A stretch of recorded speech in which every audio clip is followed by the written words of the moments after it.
દેશની સૌપ્રથમ ગૌમૂત્ર ડેરી બનાસકાંઠાના ભાભર ખાતે શરૂ કરાઈ છે, જેનું શુભ ઉદ્ઘાટન આજે બનાસ ડેરીના ચેરમેન શંકરભાઈ ચૌધરીએ કર્યું છે। ત્યારે આ ગૌમૂત્ર ડેરી થકી પશુપાલકોને ફાયદો થશે, જ્યારે પ્રાકૃતિક ખેતી માટે પણ વધુ ઉપયોગ થશે। દેશની સૌપ્રથમ ગૌમૂત્ર ડેરીની આજે ભાભર ખાતે શરૂ કરાઈ છે। બનાસ ડેરીના ચેરમેન શંકરભાઈ ચૌધરીએ આ ડેરીનું ઉદ્ઘાટન કર્યું હતું। જો કે ગૌમૂત્ર ડેરી થકી પશુપાલકોને ફાયદો થશે। પશુપાલકો પાસેથી 5 રૂપિયાનું લીટર ગૌમૂત્ર ખરીદશે।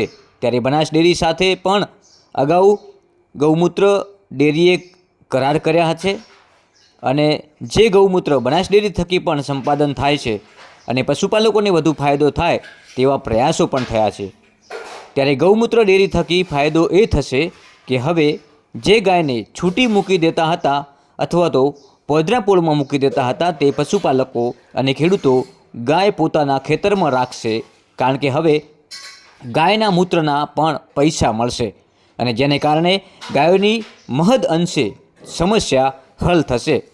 ત્યારે ખેતરમાં જ જે ગાયો ગૌમૂત્ર થકી ગંદકી થતી હતી, ગૌમૂત્ર વેસ્ટ જતું હતું, તે હવે વેસ્ટ નહીં જાય અને ગૌમૂત્ર ડેરી દ્વારા ખરીદાશે। જો કે આધુનિક ટેકનોલોજી દ્વારા ગૌમૂત્ર ડેરીમાં આખો પ્લાન્ટ ઊભો કરાયો છે, એટલે ગૌમૂત્રને પ્યોરિફાઈ કરી અને તેમાંથી મિનરલ વોટર પણ બનશે। જ્યારે આ ગૌમૂત્રથી જે ખાતર બનશે તે પ્રાકૃતિક ખેતી માટે પણ કામ લાગશે અને એવું ખાતર તૈયાર થશે કે જે બજારમાં રાસાયણિક ખાતરો જે પ્રકારે ઉત્પાદન આપે છે તેવું મૂત્રમાંથી ઉત્પાદન થશે, તેવી પ્રક્રિયા પણ અહીંયા તૈયાર કરવામાં આવી છે। ત્યારે અનેક પશુપાલકો પણ નિયમિત રીતે ગૌમૂત્ર ડેરીમાં ભરાવે છે। હવે બનાસ ડેરીના સહકાર થકી ગૌમૂત્ર ડેરીમાં હજારો લીટર ગૌમૂત્ર એકઠું કરશે અને તેમાંથી જે ખાતર બનાવવાની પ્રક્રિયા થશે, મિનરલ વોટર બનાવવાની પ્રક્રિયા થશે, તે લોકો અને ખેડૂતો અને પશુપાલકો માટે મોટા ફાયદારૂપ સાબિત થશે। આજે ભાભર ખાતે બનાસ ડેરીના સહયોગથી અને બનાસ ડેરીના ચેરમેન દ્વારા ઉદ્ઘાટન પણ કરવામાં આવ્યું છે આ ડેરીનું। એટલે કહી શકાય કે દેશની સૌ પ્રથમ ગૌમૂત્ર ડેરી બનાસકાંઠાના ભાભર ખાતે શરૂ કરાઈ છે। આપ જોઈ રહ્યા છો દ્રશ્યો, જે બનાસ ડેરી જેવી જ એક બીજી ગૌમૂત્ર ડેરી ઊભી કરવામાં આવી છે અને તેનો આ પ્રોજેક્ટ પ્લાન્ટ છે અને તેનું આજે શુભારંભ કરવામાં આવ્યો છે। હવે મહત્ત્વની વાત એ છે કે આ ગૌમૂત્રમાંથી અનેક ફાયદા થાય છે। આ જ ગૌમૂત્રમાંથી મિનરલ વોટર પણ તૈયાર થશે, જે કહી શકાય કે પીવાલાયક પાણી, અને એ પાણી પીવાથી આપણા શરીરના અનેક રોગો જે દૂર થશે। ખાસ કરીને રાસાયણિક ખાતરોથી કહી શકાય કે મહત્ત્વની વાત તો એ છે કે હવે પશુપાલકોને મોટો ફાયદો એ થશે કે ગૌમૂત્રના 1 લીટરના 5 રૂપિયા મળશે। એટલે કે જે હવે વેસ્ટ જતું હતું એમાંથી બેસ્ટ બનાવીને પૈસા ઊભા કરવાનું આ એક મહત્ત્વનો પ્રયાસ કરવામાં આવ્યો છે, જે દેશની સૌપ્રથમ ગૌમૂત્ર ડેરીના નામે આજે ભાભર ખાતે આ પ્લાન્ટનો શુભારંભ કરવામાં આવ્યો છે। બનાસ ડેરીના ચેરમેન અને ગુજરાતના વિધાનસભાના અધ્યક્ષ શંકરભાઈ ચૌધરીના હસ્તે આજે આ ગૌમૂત્ર ડેરી પ્લાન્ટ જે ભાભર ખાતે હતો એનું શુભારંભ કરવામાં આવ્યો છે અને આ ડેરી થકી ગૌમૂત્ર પણ ખરીદાશે, ખેડૂતોને ફાયદો પણ થશે અને સાથે સાથે જે એનામાંથી જે ખાતર બનવાનું છે, રાસાયણિક ખાતર જે પ્રકારે ઉત્પાદન આપે છે તેટલું જ ઉત્પાદન અહીંયા ગૌમૂત્રમાંથી બનતા ખાતરમાંથી પણ ઉત્પાદન મળશે, જેથી કરીને હજારો લીટર જે ગૌમૂત્રનો વેડફાટ થતો હતો, બગાડ થતો હતો, તે હવે સાચવવામાં આવશે અને અહીંયા 5 રૂપિયા લીટર દ્વારા આ ડેરી દ્વારા ગૌમૂત્ર ખરીદવામાં આવશે, જેના અનેક ઉપાયો આગામી સમયમાં મળશે। અમે લગભગ 7 થી 8 વર્ષ 2017માં 50 થી 100 લીટર ગૌમૂત્રથી અમે ચાલુ કર્યું હતું બધું પ્રોસેસ, અને એના 3 વર્ષ અમારા R&Dનું કામ થયું।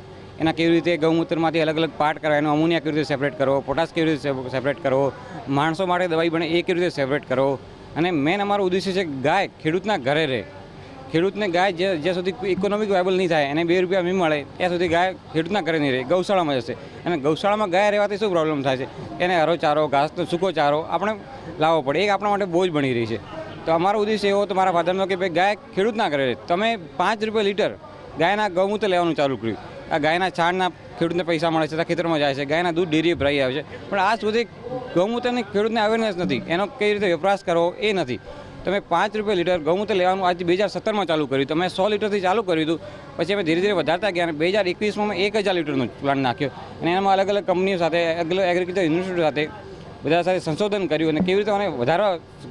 હવે નવો પ્લાન્ટ જે નાખે 10,000 લીટરનો રોજનું 10,000 લીટર ગૌમૂત્રનું પ્રોસેસ થશે, જે 5 રૂપિયાના હિસાબથી 50,000 થી 60,000 રૂપિયા રોજના ખેડૂતને ઘરે જશે. બીજું મોટી વાત છે કે ઓનાથી જે દવાઓ બને છે એ કેમિકલ ફર્ટિલાઇઝર અને પેસ્ટિસાઇડના એક અલ્ટરનેટિવ સોલ્યુશન છે. જે આજે ઓર્ગેનિક ફાર્મિંગમાં શું ઘણા બધા ખેડૂતને આવો સવાલ છે કે ભાઈ ઓર્ગેનિક ફાર્મિંગ કરશું પણ એનાથી બરોબર ઉત્પાદન મળશે કે નહીં?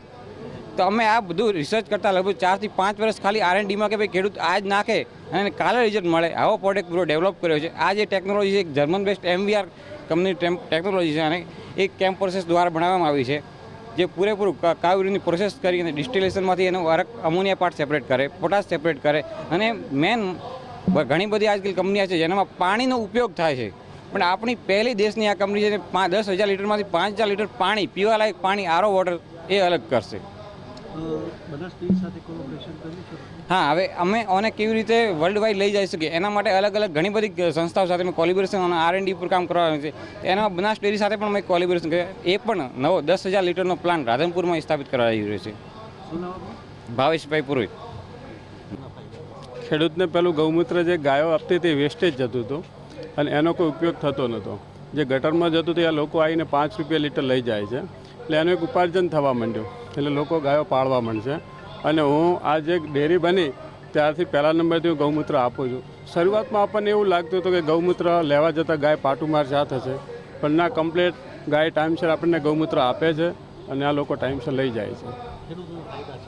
ચોખ્ખો ફાયદો છે.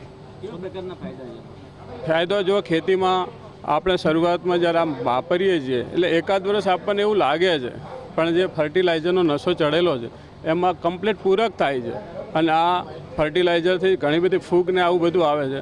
આમની દવાથી ફૂગ નાશકથી જે છોડ છે ફર્ટિલાઇઝર કરતાં પણ સારો વિકાસ કરે છે અને સારી પેદાશ આવે છે. હું તો મારા ખેતરનો 2017થી આમને જ્યારે ચાલુ કરી ત્યારે શ્યામજીવી પાયાના બીજથી મારે ત્યાં આવ્યા હતા અને અમે 2017થી આનો સંપૂર્ણ ઉપયોગ કરીએ છીએ.